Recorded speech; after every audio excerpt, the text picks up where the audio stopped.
Amy, do you think we should start in a couple of minutes or no? What do you think? Yeah, feel free to start with the intro and then as people trickle in. Okay. Oh, welcome everybody. My name is Yijing. I'm the one of the moderators of today, and Amy is the other moderator. Amy, would you like to introduce yourself? Sure. So my name is Amy Frederick, and I'm a PhD candidate at the University of Calgary and on the student council for COMP as well. Thanks, Yujing. Yes, awesome. Yeah, and my name is Yujing, and I'm a master's candidate at McGill. It's a pleasure to co-moderate this with Amy. I am going to start sharing my screen.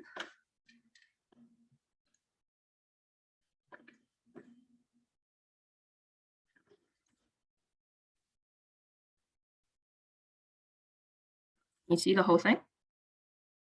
Perfect. All right. Thank you very much for your attendance today. Welcome to the industry session, Opportunities in Industry session for the COMP Career Catalyst C3 seminar. The next seminar will be a special session on networking, which is a joint session with the APM Students and Trainees Subcommittee that's happening on June 3rd. The May session is actually canceled due to Estro and MRM. So this networking session will take place on Friday, June 3rd, 2022, from 3 to 5. So you'll continue getting emails from us if you're on a mailing list. This is, again, our student council. If you have attended any of our other sessions before, you must have seen these amazing faces. So Claire, Paresa, Morgan, Steve, Amy, Shweta, Sam, Ali, and myself right here. Alrighty, so it is my pleasure to introduce our speakers and panelists today. I am going to start by introducing Dr. Kroy Kenzowski, who is the founder and CEO of Premium Health. So Dr. Zenkowski is the founder and CEO of Premium Health, which is a startup that connects community oncologists to knowledgeable experts to make better informed decisions about their most complex cases. Prior to this role, Dr. Zenkowski spent 23 years at Varian, Siemens Healthineers company.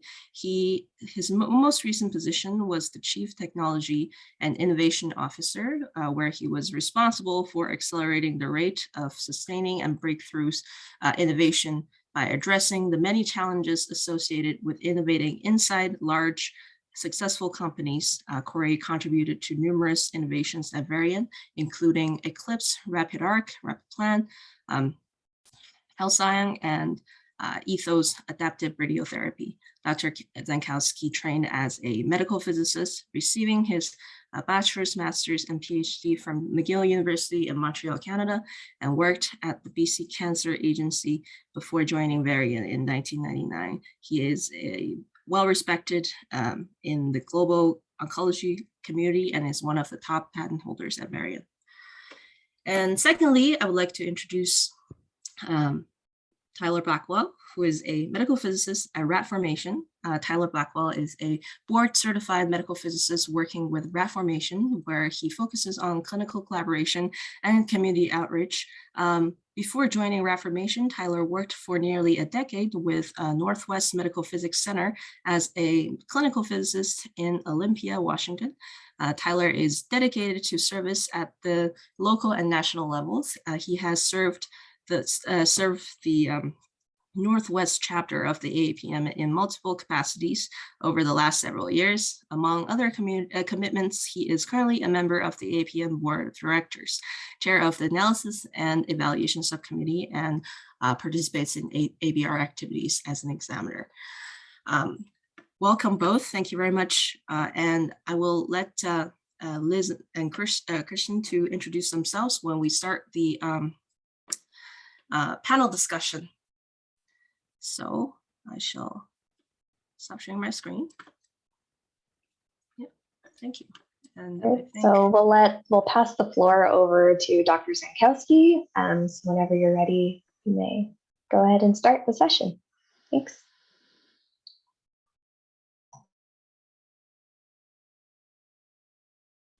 Sorry, I had the mute on. Thanks.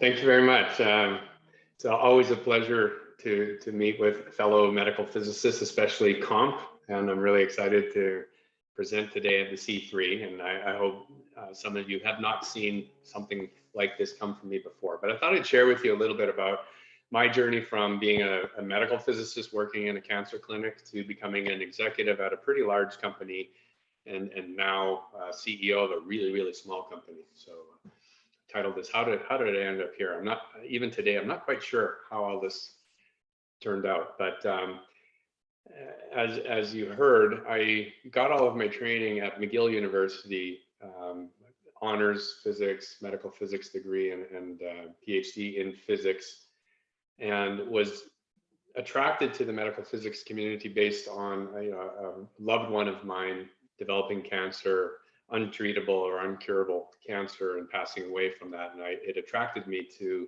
the field of radiation oncology because I really wanted to get into this field and make a difference. After graduating from McGill, got the first opportunity to work in a real cancer clinic at the BC Cancer Agency in Vancouver, where immediately, because I was a new guy, I was given the responsibility for commissioning the CAD-PLAN system, which is the precursor to Eclipse, and their Veris system, which is the precursor to ARIA. So that was, those were my first roles there. And I got really heavily involved in re-engineering the prostate treatment process at the Vancouver Cancer Center.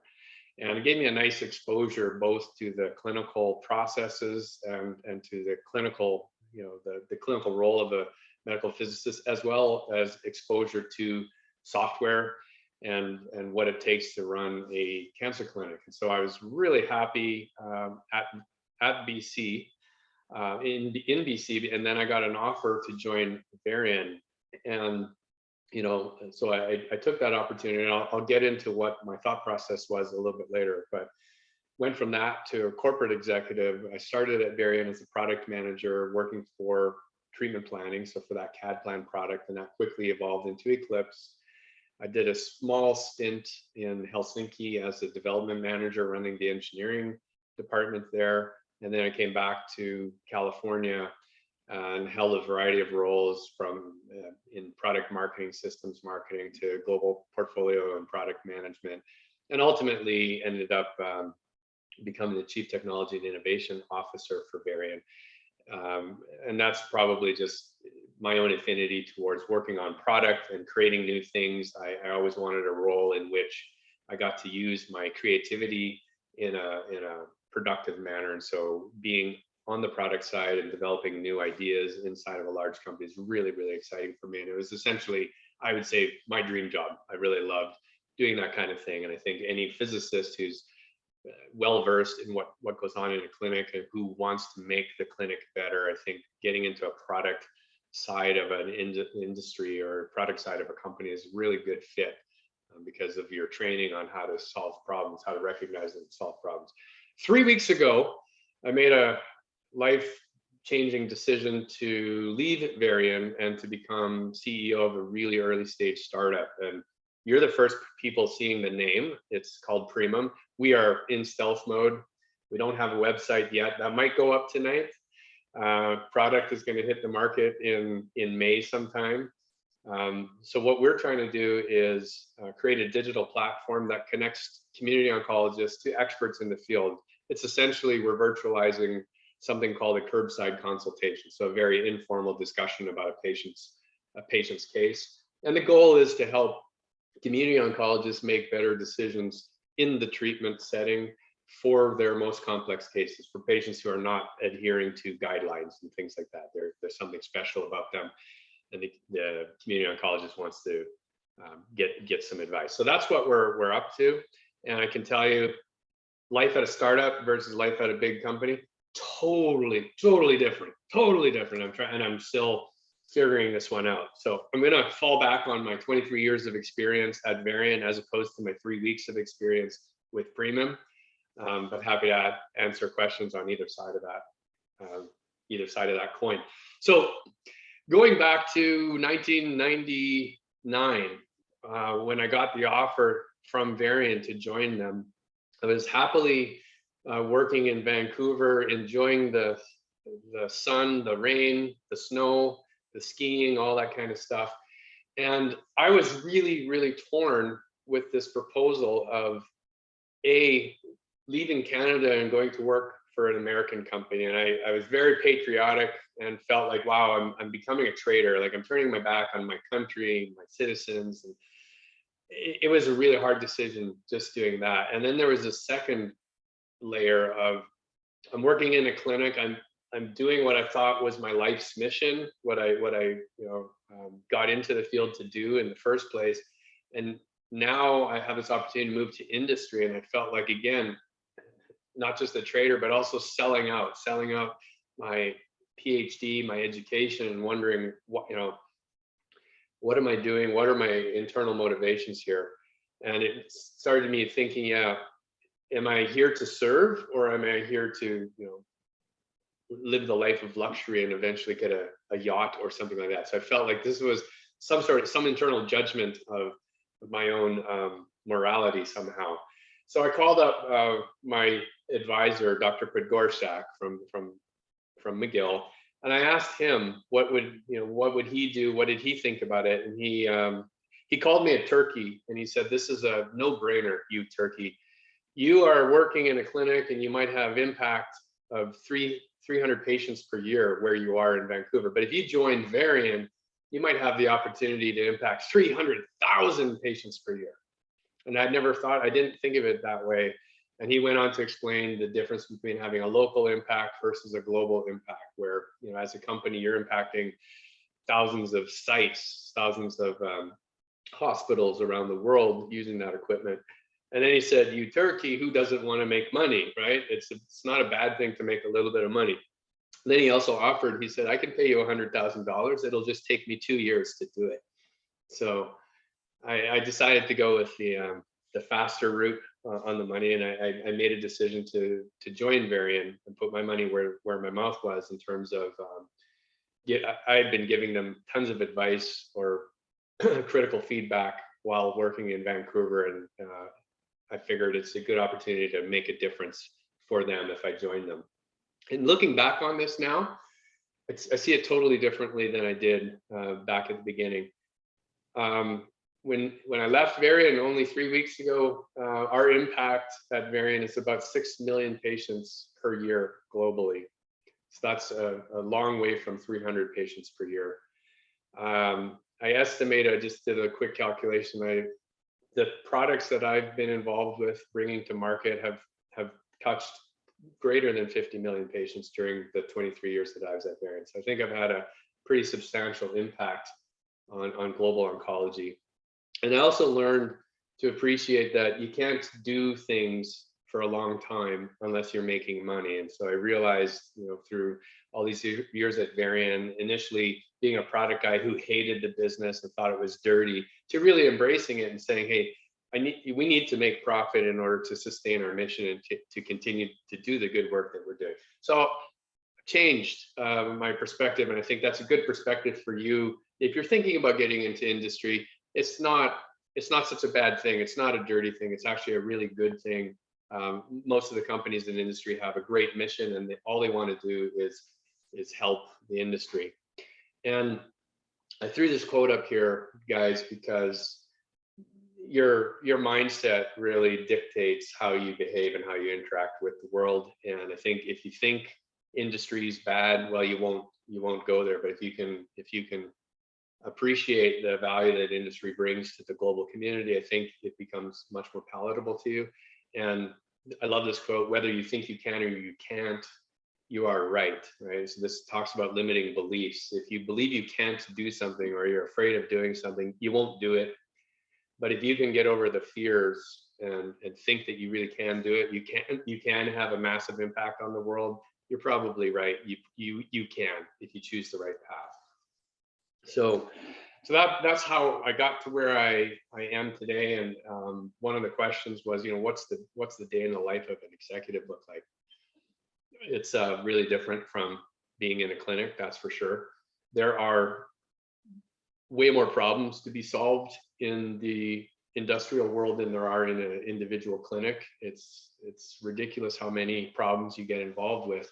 And I think as a medical physicist, you're so well trained to troubleshoot problems and to identify root causes.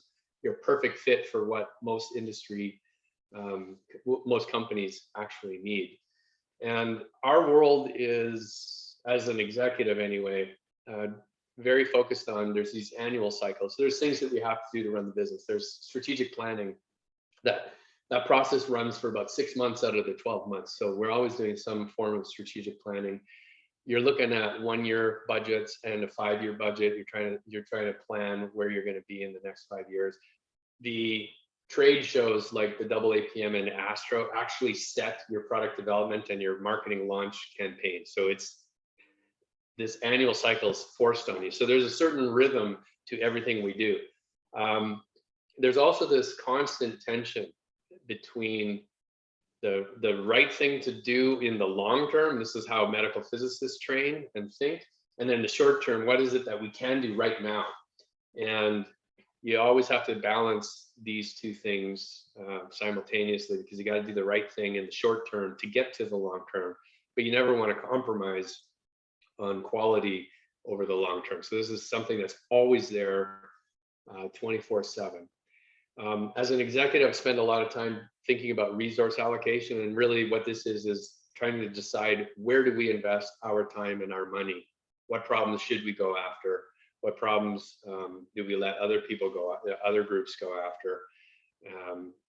What kinds of skill sets do we need to bring into the company to transform ourselves into the company that we need to be? Those kinds of questions are constantly being decided and discussed. And at a large company, I got to tell you, there are lots of communication meetings. There's thousands of people that have to get aligned. And so you spend a lot of time in meetings. If you hate meetings, you probably don't want to be an executive.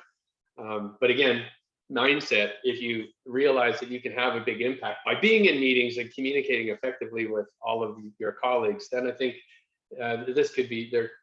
An executive role could be something in your future. You get more meetings of this nature the higher you climb up in a company, and then the larger your company becomes. And so even Tyler at Radformation, it's probably a smaller company, much fewer communication meetings necessary at a small company. But I'm sure, as Tyler's already seen, as the company grows, there's more things come on your calendar. And then we have these regular customer-facing meetings that keeps us close to our customers, and you have to just fit them into your schedule. So it's just one of the things that we consider in the executive space.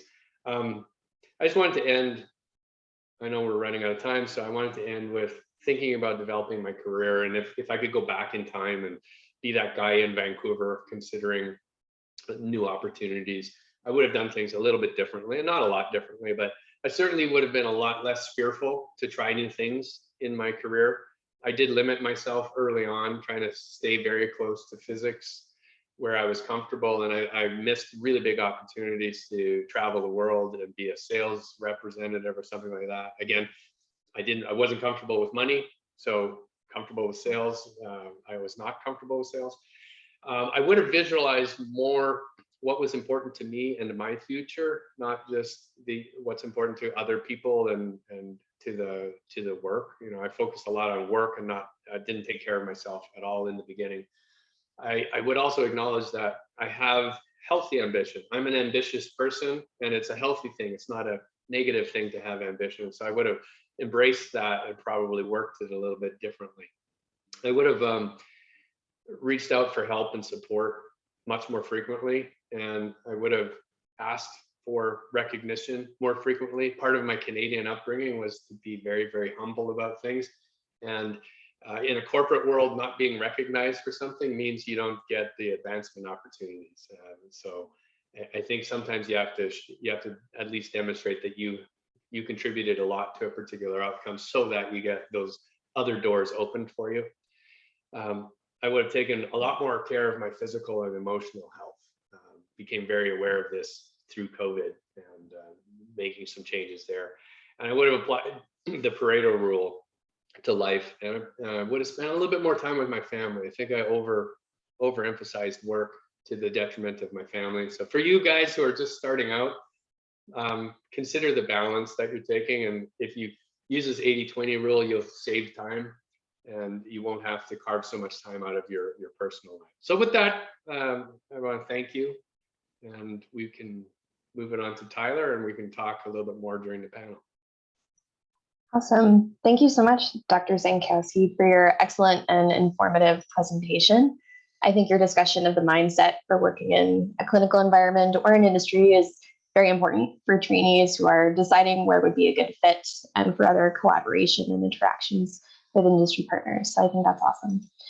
I'm going to pass the floor over to Tyler. So feel free to get started whenever you're ready. Cool. Can everyone see the screen? Looks like Looks great. okay. I have to admit, I found myself just like nodding over and over to Corey's talk because there's so many pieces there that vibrate in my body as he's saying them. So yeah, Corey, we'll have to connect offline. I'd love to hear some stories as well. But my name is Tyler Blackwell, and so yeah, I'm just really thankful to be a part of this series. I think this is a really ambitious series that you guys are putting on, and really to a huge benefit. There's a huge benefit to students and residents. So thank you for doing that, and thanks for inviting me.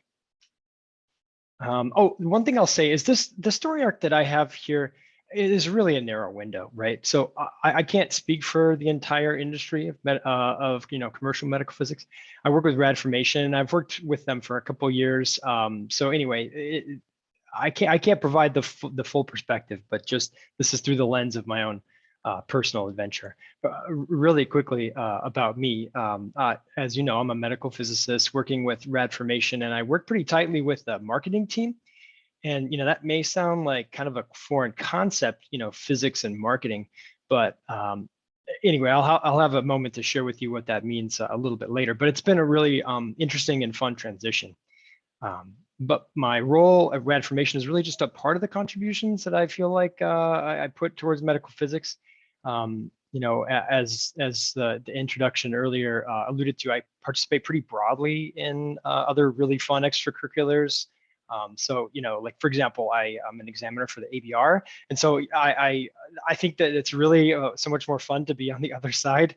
I was boarded in 2014. And so now, years later, it's interesting to be on the examiner side. And I feel like that I use my experience to guide my sort of Q&A and to make things a little bit easier on everyone. But anyway, it's just a tough exam. I'm part of the board of directors, as was mentioned. I work on some other AAPM committees. And then personally, I'm a father to 3 awesome kids, Watson, Atlas, and Vega. So I'll take Corey's advice to just kind of do my best to scale back when I can and hang with them. We do a lot of fun stuff together. I'm a real estate investor. I've got some really big plans there. So that's kind of like my main side hustle. And then otherwise, I like playing soccer, I like gardening, and I drink a lot of tea. So how did I end up in industry? So I grew up in Montana. And so, yeah, I didn't really know what I wanted to do in undergraduate. So I went to University of Montana, and my first classes were, around biology and botany. And as a part of that training, I had to do undergraduate physics. And for some reason, and I don't know why, it was just, it felt natural. It felt a little, not easy, right? Physics isn't easy, but it felt fine. And eventually I was tutoring, and the physics professor mentioned, hey, maybe this is something you should do. So I graduated with physics and a Spanish degree. And then I followed my wife to Seattle, where she was doing her master's in math at UW. And cold called this company, Northwest Medical Physics Center, and said, hey, I just need a job shadow. Can you just show me what this field that I'm going to go into is like for, a day or two? So they said, hey, come on for a week and check it out. And then after the week, they said, why don't you be an intern for us? So that turned into a really great relationship with the company that I ultimately ended up having a clinical career with. I did a master's degree at Purdue, and then came right back to Northwest Medical Physics.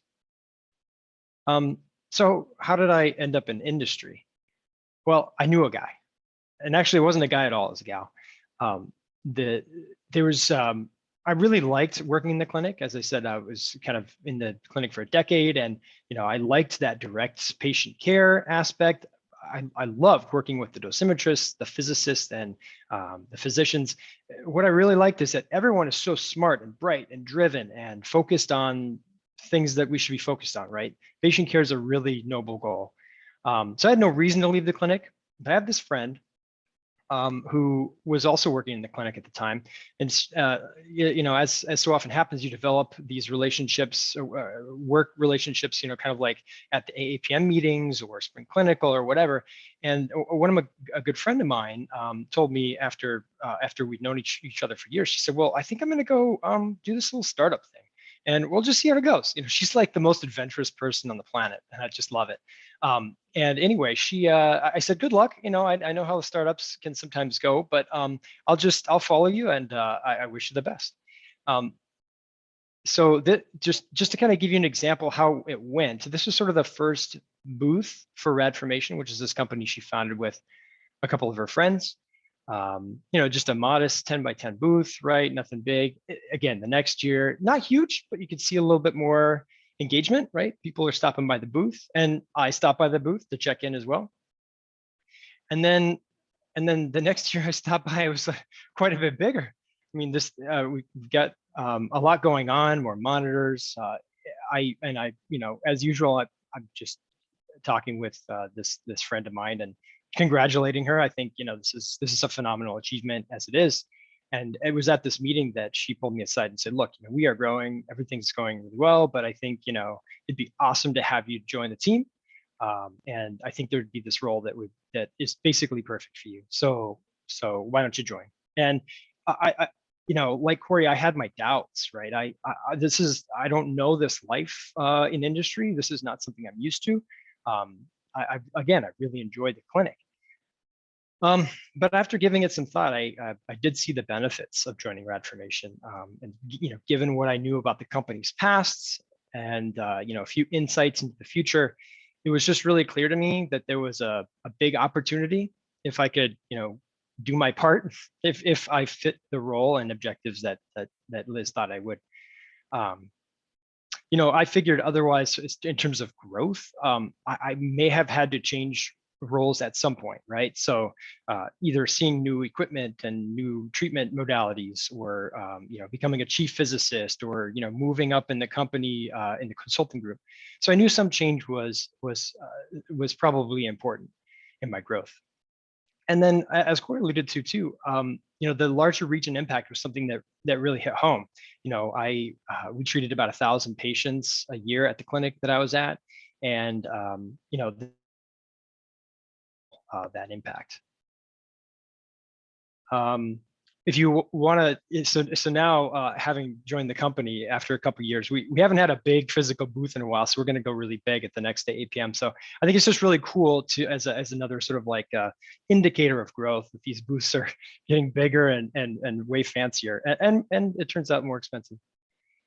So Radformation is, if you're not familiar with it, it's a group that was formed about 5 years ago. We're going to turn 6 this fall. And the focus of Radformation's tools are kind of around automations, right? So we try to make painful things in the workflow a little bit less painful. And so it touches on a number of different points in the workflow, but anything from contouring and treatment planning to plan evaluation, and then even post-treatment stuff like that. Here's a kind of a running list of some of the products we have. When I joined, we had 2 products, and so in the last few years that I've been a part of this team, it's just been crazy. Startup life is really interesting. So now we have 6 products. We are introducing a 7th this month, and 2 more this year. So it's just gonna keep ramping up. I mentioned that I'm a marketing or a medical physicist in the marketing team. So that may be kind of a strange thing to hear about. And it was for me too. But there's a good reason to have someone to kind of help on the marketing team. My participation is kind of is helpful to sort of like create these materials, all the sort of customer facing materials that that you might see if you interact with Radformation, I probably have touched them in some way, because now, having spent time in the clinic, I have a pretty good lens through which to view things, right? At least to translate these things to what might be important to physicists, dosimetrists, and people that work in the clinic. I work with clinical staff as well. So if we have folks that use any of our products and they want to share their story, I'm kind of the go-to guy to connect them and make sure that a project can kind of come to fruition. And then part of my role that I think is really fun is to try to engender some community building. So we have a number of tactics for that, but just try to. Well, one of the things when I was brought on, I really wanted to. I guess I perceived that there were some gaps in the community, and I sort of presented some ways that I felt that we could do that, and they were 100% on board with doing silly physics interviews and blogs and webinars that had nothing to do with product and social media, and so it was really fun that I could be a part of that. At least at Radformation, there are a few other things out there, right? So obviously, these are the kind of jobs that you can see yourself kind of fitting in as a physicist in industry. We have our founders, we're all physicists, product managers, product developers, right? Sounds like that's a really natural thing to come in and use your clinical experience to guide the development of a certain product. So there's some others here. And then a little compare and contrast quickly for industry and clinic, because they're different, right? So my salary in the clinic was much lower. At a startup that's had such success, I'm able to make over $1 million a year, and that's fantastic. If that seems crazy, it's because it's April Fool's, and there's no, I don't make $1 million a year. Typically, actually, the salaries may be slightly lower on the industry side. And in terms of patient interaction, if you're one that likes to be, very involved with that, something you may not be able to get in industry, but you can get flexibility because, I'm working from home. I can take care of the baby. I've got a six-month-old baby. I can go outside and go for walks on the property, etc. As far as workload, I think overall hours, I think I work less, but it's intense. For the time that I'm working, it is intense, and there's a lot of meetings, there's a lot of chats, there's a lot of coordination and planning. So anyway, I think, and of course, the workload varies in the clinic depending on where you work as well. And then travel, I don't travel a lot just to meetings, but I know that some folks in industry do. In terms of advice, these are just some points I wanted to make that I think I would have liked to know as a graduate student to diversify my peers. And I don't just mean, gender and racial, diversity, but I also think like generational diversity is really important. I wish that as a student that I felt comfortable, I think, getting to know my advisors, senior members of, AAPM, and people that had some interesting things to pass down. Invest, I think that's smart. And then Gary Vaynerchuk is this kind of crazy marketing guy, and one of his things is that you should find out your strengths and weaknesses. A lot of times people develop their weaknesses, but he's really saying, hey, triple down on your strengths, because this is kind of where you can take it to the long tail and really maximize your benefit. Join the conversation. I feel like there's a lot going on Twitter and LinkedIn. It's a good way to get involved, and then getting involved with the APM is a great way to get to know people as well. And then for students, I think, or especially for industry, consider, is clinical experience important? And when looking for jobs, reach out to individual vendors, try to find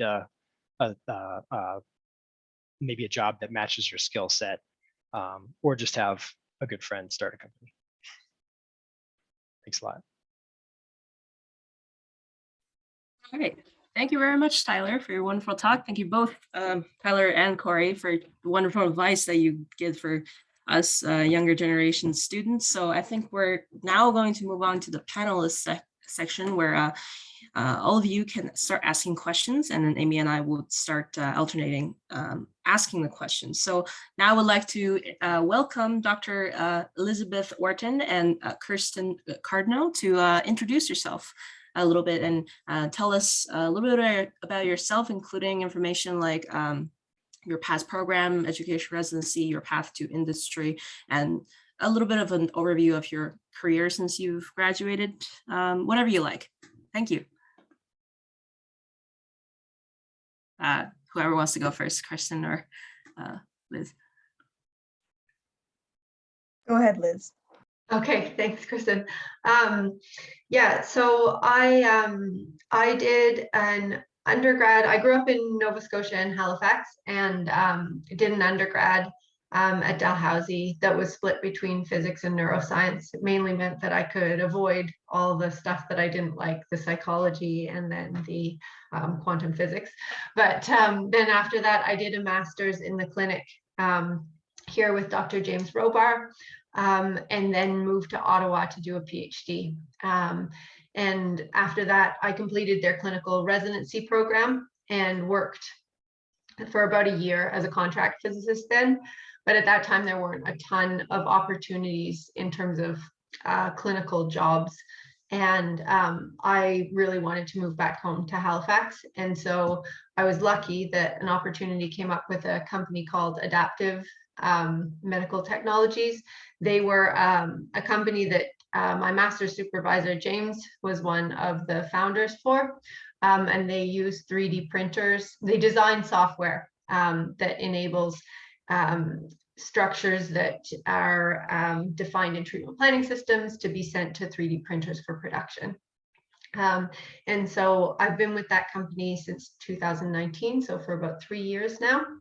I started with the title as a product specialist, and was probably the interesting difference perhaps between Tyler's experience and mine is that while James was one of the co-founders, he wasn't the main driver for starting the company. There was a couple of people who worked in software who identified this as a potential business venture. So there's a large portion of our company who is non-clinical. And so I find like one of the main benefits of my personality type is being able to communicate to non-clinical people clinical needs. And so that's something that I value. And apart from that, as Corey mentioned, what's important to me in my future, that kind of guided where I took my job. And the nice thing that I found in industry too is that I started when the company was quite small. So having a title of product specialist didn't really mean anything. I was doing R&D, I was doing marketing, I was doing training customers, advising on regulatory decisions, and all kinds of stuff that I probably shouldn't have been doing at that point in time. But the company's since grown and the roles stratified a little bit.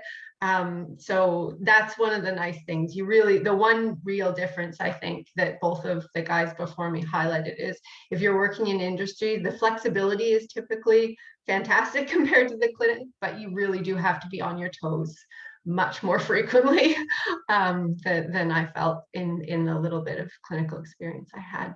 So I'll hand it over to Kristen. Thank you.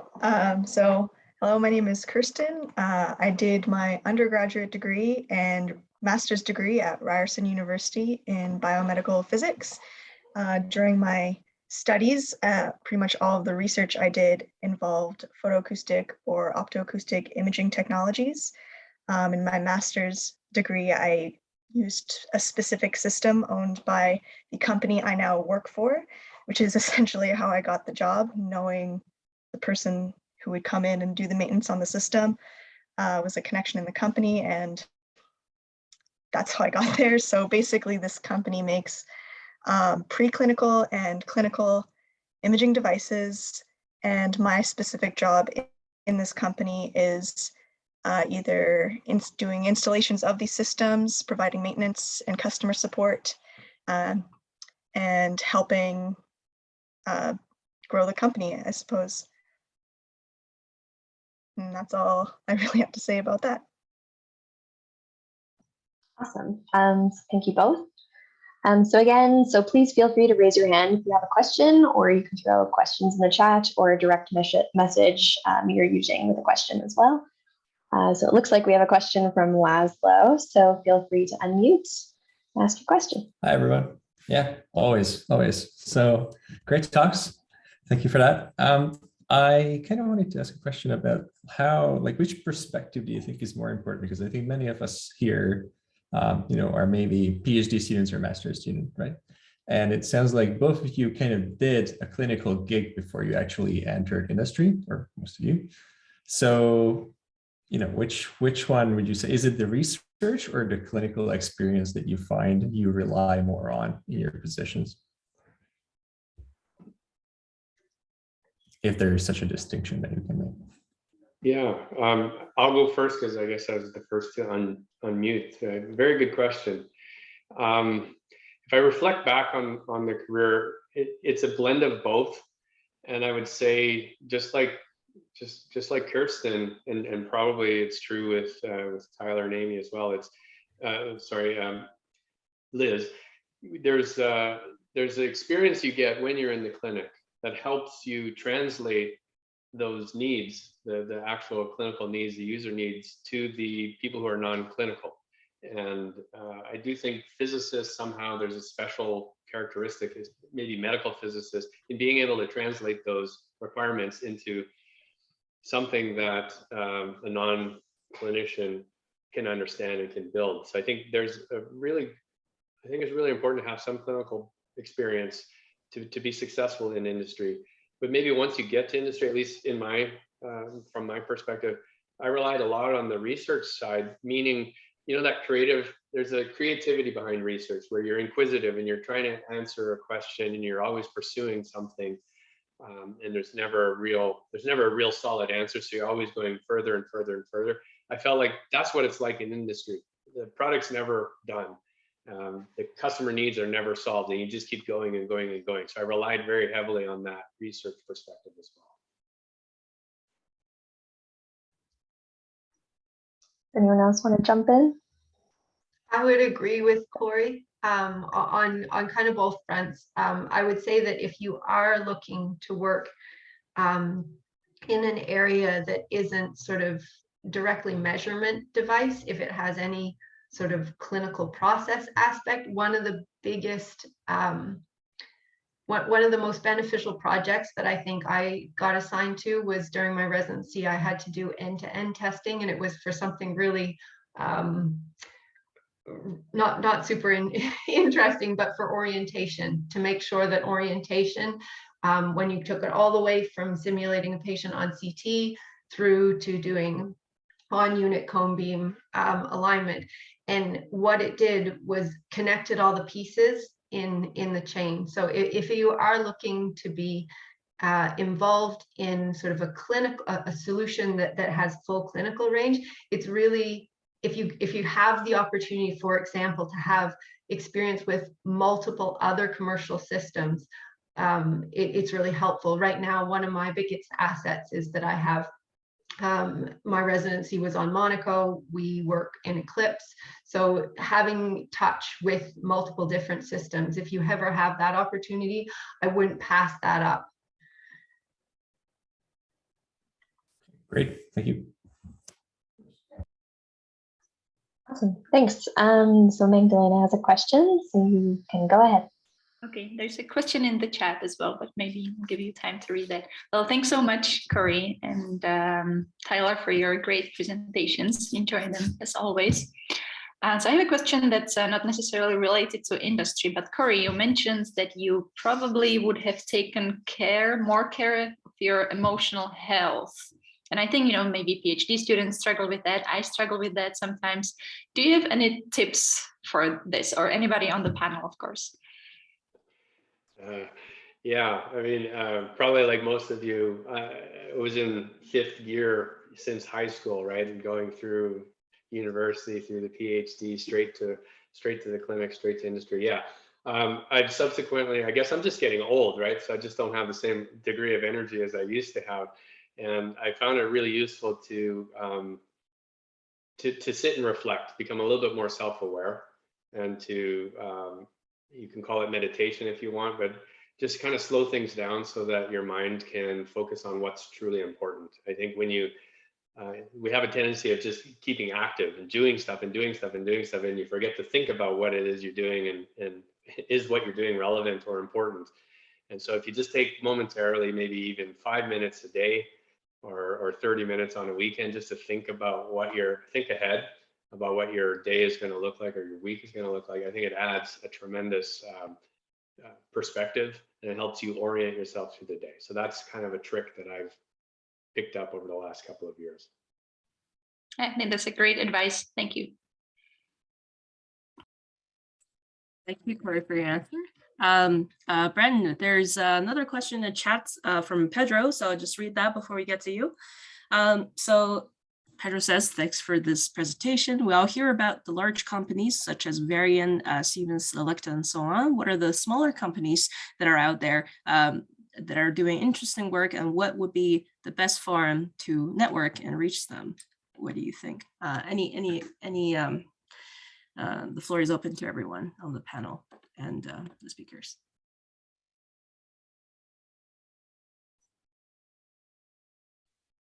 I don't know if maybe Tyler wants to jump in first, since Rad Formation started small. I know it's bigger now, but Yeah, I'd actually be kind of curious to hear now from Corey too.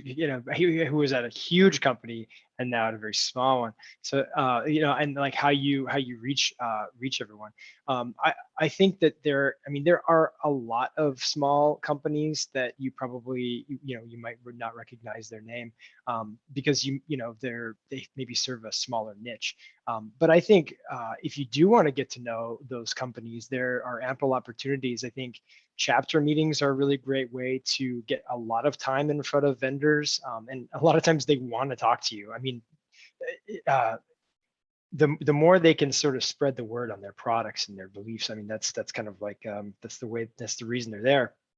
And a lot of times at those trade shows, the bigger, larger companies have the busiest booths, and often you can spend the most time with those smaller companies. So I think that that's probably the best way to just maybe navigate or figure out which small companies are out there and kind of what they work on. It's amazing how many companies are out there, focused on completely different things, whiteboards, different detectors, hardware, software. So there's such a diversity in the company profile. So that's just what I would recommend is going to a trade show of some sort and go to the vendor booth. I mean, there's AAPM or Astro will overwhelm you. So. Yeah, Tyler, I just second that. That was the first thing that jumped in my mind was if you can get to a trade show, stay away from the big booths. Go and visit the smaller booths because that's where all the startups are. And like Tyler said, they're really eager to share their message and get into all sorts of detail, right? And I think even for a lot of small companies, they're not just selling the product, they're selling their vision, and they're probably they're recruiting too. So if you show a big interest in what they're doing and you have the aptitude, it could turn out to be a career move for you. Yeah, you could think about it like the first times that I've been at a booth, and I've also done the poster presentation where you don't get the oral, and it's actually very similar. You're thrilled when you're at a very small booth. You're thrilled when somebody comes up and is interested, and it's like this is your chance to show what you can do. In a similar way to the poster, which advice for anybody whose poster presentation is coming up. I wouldn't think of that as a stage. Just think about it as if somebody stops to talk to you, they're interested. So feel free to show off.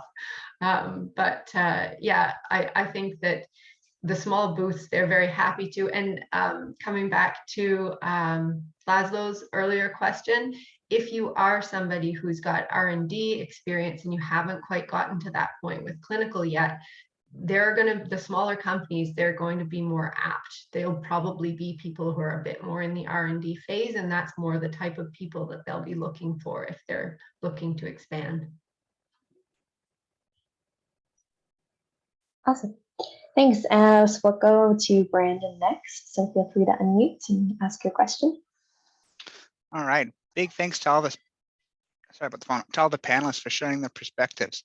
I'm curious, when you were growing your careers and expanding on all of the possible career paths, where, when, and who were kind of the most influential in learning about all these career paths? I feel like in grad school you've got a very narrow focus on the world out there. Was it in grad school? Was it in clinic? Or was it in your first, industry job where you realized how big the world was and all the opportunities out there? And we'll go to Kirsten first. That's okay. I'm still in my first industry job, so I don't really have much to contribute to this question. But being in this job, I can see a lot of different paths based on my colleagues and the people I interact with in this company. I'm sorry, outside this company who buy our systems. But I think we could hear more information from other panelists. Does anyone else want to jump in? I can try. Brandon, when I had my head down, so I wouldn't say that I was terribly one of these. I'm not a social butterfly of that type. So Dr. Podgorczak was really a big influence on me in helping me come to terms with the decision, or helping me see a different perspective and make a decision whether to go into industry or not. But I would say that once you get into industry, the world becomes big fast, right? Especially when it depends maybe which company you join, but if you join one of the bigger companies like Siemens or Philips or Varian or whatever, suddenly you're going to be traveling around the world. You're going to be meeting and encountering all sorts of people from all sorts of walks of life in different companies. And that's where I start to realize how much is really going on outside in the space. And I think your connections when you're in industry to other industry players is much bigger than when you're in a clinic trying to connect to industry players, right? So depending on how hard you want to work your network, I think it's easier in the industry. Yeah, that's exactly what I was trying to get at with my question. Thank you.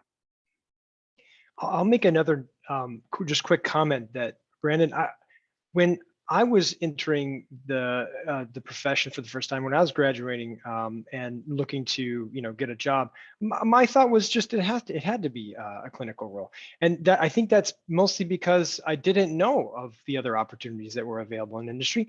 I think in part because these student groups, this has now become a new option that at least is promulgated in a different way, and the resources are there, and so I think now there's just more awareness that this is out there. So anyway, kudos to the team for making that happen.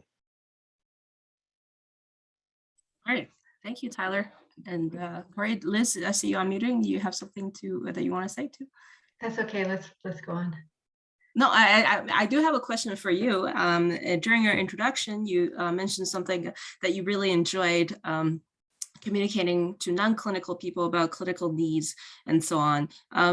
Would you like to give some examples about that, and what did you enjoy about that, particularly compared to your previous research experiences as a grad student and so on? And then we'll go to Radim.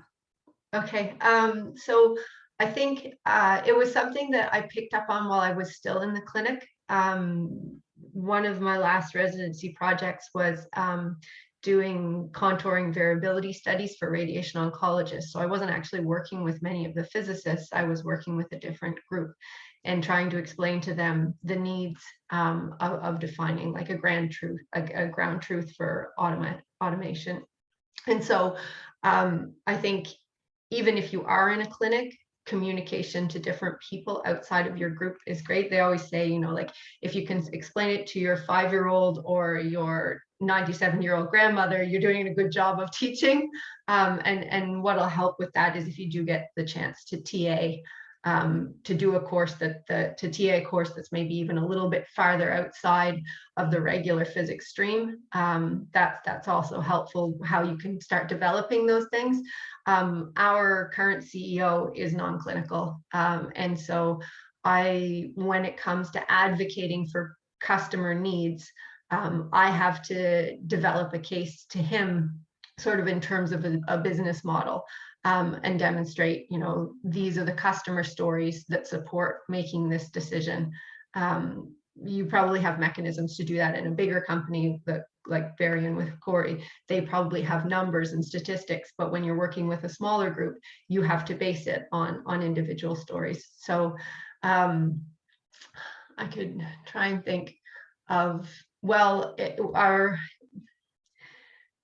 we've had to recently make some software changes because I finally been able to translate that we work with structures that come out of larger treatment planning systems like Eclipse. And there's certain workflows that you need to do there in order to bring back and forth. We're working on mainly bolus type objects. So there's specific confines in each piece of software on how you can operate with those objects. And until you can get over those hurdles, then it doesn't prevent clinical use, it just encumbers it and you get in additional clinical risk.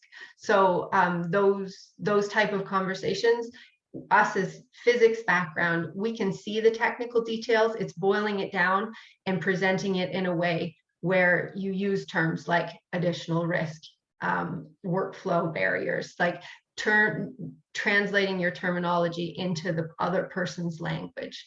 And sometimes it took me a little bit to adjust to the industry needs versus the clinical needs for that kind of language, but it's worth the time spent thinking about how you're going to say something when you're talking to somebody outside of your immediate kind of education group, like outside of a physicist.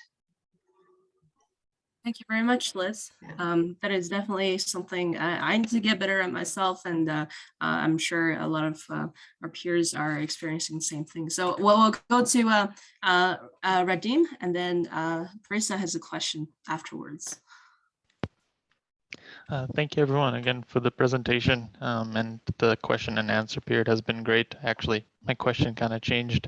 I was wondering if you could all comment on whether you've ever felt a desire to go back into clinical practice, and maybe more importantly, do you think that's still possible?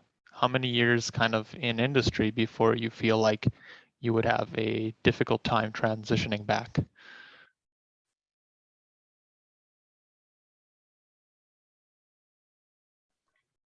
I'm happy to start, Radim. I can never go back in the clinic. I've been out for 23 years, but it was a big concern initially, right? That was one of my thoughts was, do I still go through and get board certified even though I'm working in industry and stuff? And so that was a big issue for a while. But after I joined the industry, I started to realize just how much I really liked this new life. And so within about 6 months of working at Varian, I decided I'm not getting certified because I don't think I'm going to go back. And I haven't gone back.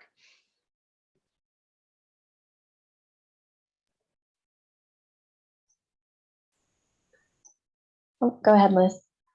I can comment just very shortly. Corey has expressly chosen not to get board certified.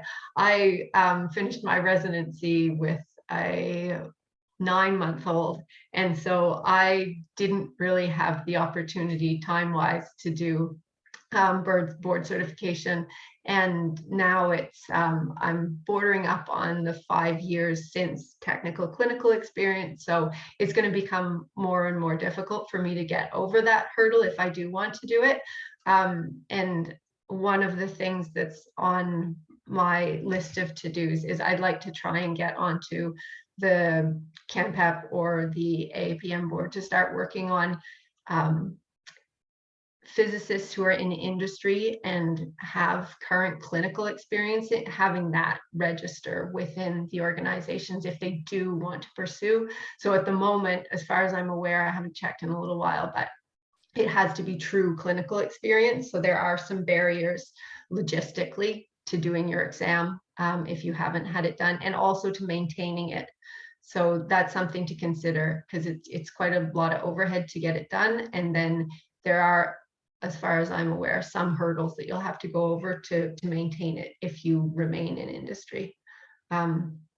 We had a physicist who worked with us for about a year, and he left us 6 months ago to go back to the clinic. And I think his main motivation for that transition was just the company was growing very rapidly, and the amount your job shifted day to day was difficult for him to cope with.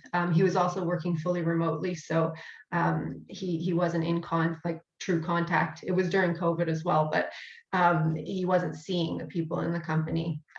He's a lovely person that I still correspond with, but I think just risk tolerance and the inconsistency in daily routine are things that might, if you're the type of person who finds that challenging, a clinical job might be where you end up if you do try industry. Yeah, I'll just quickly jump on to say that.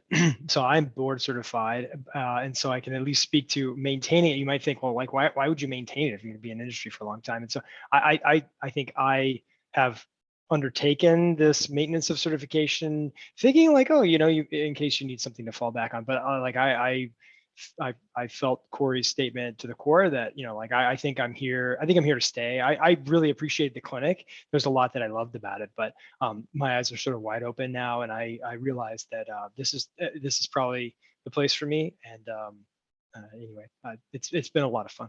But I feel like if I did go back to the clinic, I don't think a lack of skills would be a problem, because it was very jarring for me to hit the industry position, and I feel like it would be similarly jarring after a number of years in the industry to go back to the clinic. I have the tools and the raw materials to put it together. It just would be a little weird at first. Thank you everyone for your answers. Really appreciate it. Cool. So we have a question from Mayun. If everyone's willing to stay on for one more question, seeing some head nods. Perfect. So Mayun, if you want to unmute and ask a question, that'd be great. Yeah, thanks, Amy. I know it's very late, but really curious to know what's the pros and cons for clinical medical physicists, because I never think about to work in the industry since recently. So I know it might be different for different people or different location for the clinical experience, but from your experience, what's the pros and cons then? Thank you.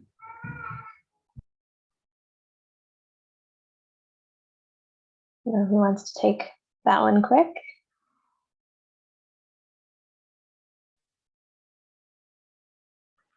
Well, I think I can stand to answer that. Having been in the clinic recently, this might be biased because, as I just said, I'm probably going to stick with industry. There's a lot of reasons to love it. I mean, like I said, I think there's some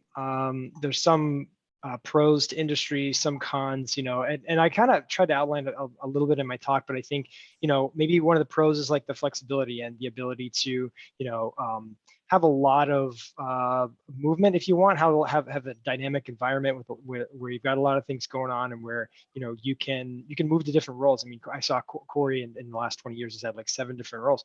I mean, you can do that in industry even as a physicist. Some of the downside may be, what's the downside? I think I mentioned that the salaries may be a little bit low. Just check the salary survey. A lot of times, if you're going to like a lateral position move, you may be compensated a little bit lower. As far as the clinic, the pros I think are just that we talked about impact and how you can impact more people in industry, but it's more.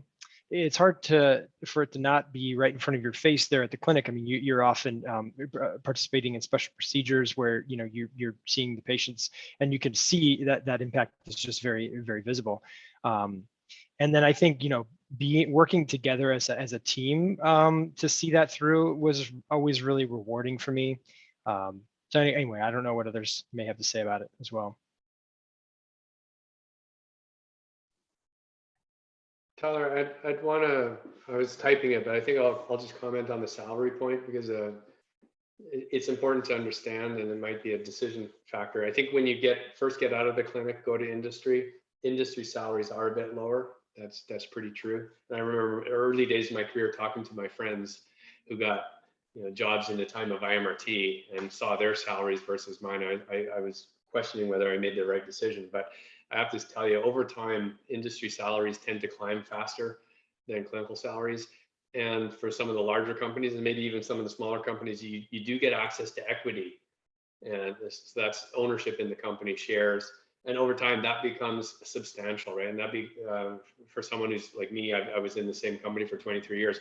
That becomes the bulk of my pay is coming from the equity, not from the salary. So the salary pays the bills, but the vacation money is the equity. So that's something to think about. If you're going to be in the industry for a long term, I think it has a better financial payoff.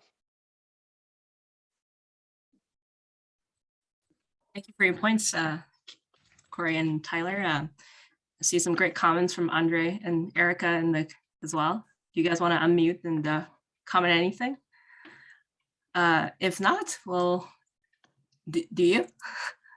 The only other point that I would make is in terms of flexibility and sort of, mainly flexibility for me and the ability to work remotely. I know that there are some MedPhys services within the US where you can work remotely, but I would say, especially now, unless you're doing a job that really requires hand-on work, there may be a fair amount of industry professions available where you're either able to work remotely or you have much higher flexibility in your working hours. It's really helpful if you do have younger children to be able to do that. I know that if I was working clinically, the last few years would have been a lot more difficult. That's one other point perhaps to consider. Thank you. Mayan, did you want to say something? Oh yeah, just add one. So the clinical work can be more stressful. I know it's less diversity, but more stressful than the industry one, or like kind of similar?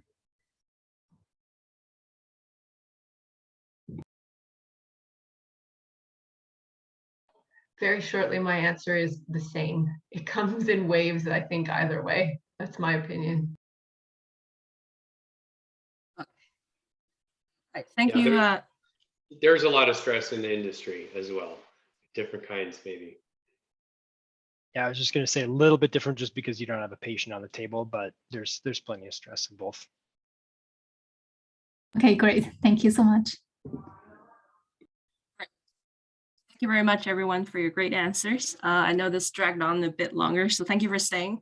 And so everyone in the on our mailing list is going to get the video recording of this. Thank you very much for your attendance, and thank you very much to all of our speakers and our panelists for your incredible advice and suggestions for all of us.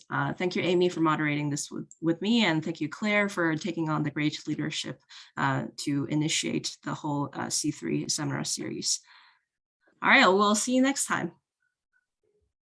Thank you. Have a good week.